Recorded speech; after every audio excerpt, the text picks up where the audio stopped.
अंदर से आ जाती थी और Satovarvasha is important. Setu, दूसरी जगह चली जाती tongue of थी। Vedanta.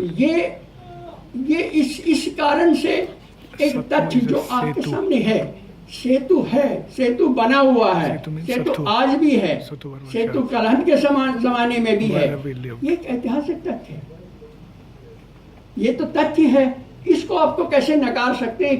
इसलिए क्योंकि आपने कहीं ये लिखा है कि ये एक दैत्य की किताब जैसा है।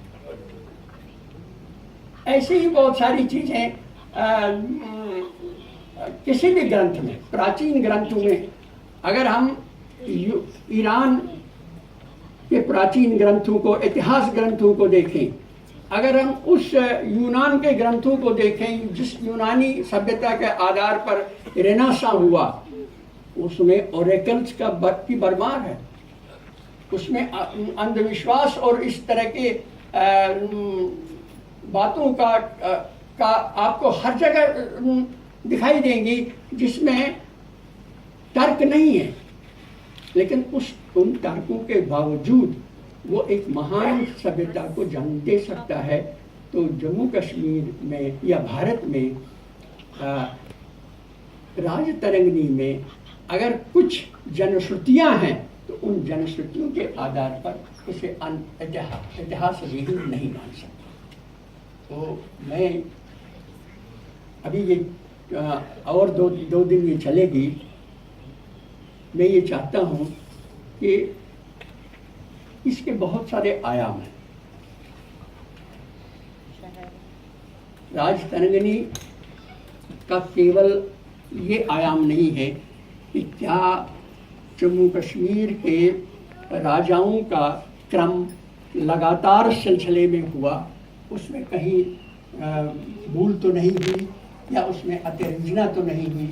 केवल यही नहीं, राजतरंगिणी आम जनता के प्रति, आम जनता की भावनाओं, आम जनता का भी इतिहास है। कलहन एक ऐसे लेखक थे जो जहाँ कवि बन सकते थे तो कवि हो जाते थे, और जहाँ उसे प्रताड़ना करनी होती थी, शिक्षक बनना चाहते थे तो वो शिक्षक बनता था। श्रीनगर का वर्णन करते हुए वो कहते हैं कि ऐसा कौन सा नगर दुनिया में होगा जहाँ पानी की धाराएं आपके आंगन के सामने से गुजरती हों और आपके बाजार के को छू कर निकलती हो। लेकिन साथ ही आगे भी जाते हैं और वो ये कहते हैं कि जब कहीं कहीं घाट ऐसे बने थे जो केवल स्त्रियों के लिए थे, जहाँ ऐसे कोष्ठक बनाए जाते थे जिनमें स्त्रियां नहा सकती थी, सुरक्षित रूप से नहा सकती थी। तो ऐसे ही मौके पर चुटकी भी लेते थे कि शहर के शोधे लगातार उन घाटों का चक्कर भी लगाते रहते हैं। वही कलहन जब अपने समाज पर को देखने पर लिखता है तो उसे बहुत गुस्सा आता है। वो अपने समाज को 3-4 वर्गों में बांटता है। वो ये कहते हैं कि जो पठित नहीं है, जो शास्त्र नहीं जानता, जिसने तपश्चर्या नहीं की है, वो हमारा पुरोहित है। इन्हें हमारे पुरोहित अनपढ़ है। और अधिकांश ब्राह्मणों को वो लालची कहता है। वो मानता है कि हमारे देश में अधिकतर लोग नौकरी पेशा है, सरकारी मुलाजमत करते हैं। कार्यस्थ वो कहता है, कार्यस्थ, जिसे आज हम बाद में कायस्थ शब्द जिससे निकला है, इन्हें कार्यस्थ जो सरकारी नौकरी करते हैं, कार्यस्थ को वो कहता है कि वो बुज़दिल होता है, लालची होता है। तो ये सारी चीजें वो अपने जाति पर, अपने ही लोगों पर व्यंग कर सकता है।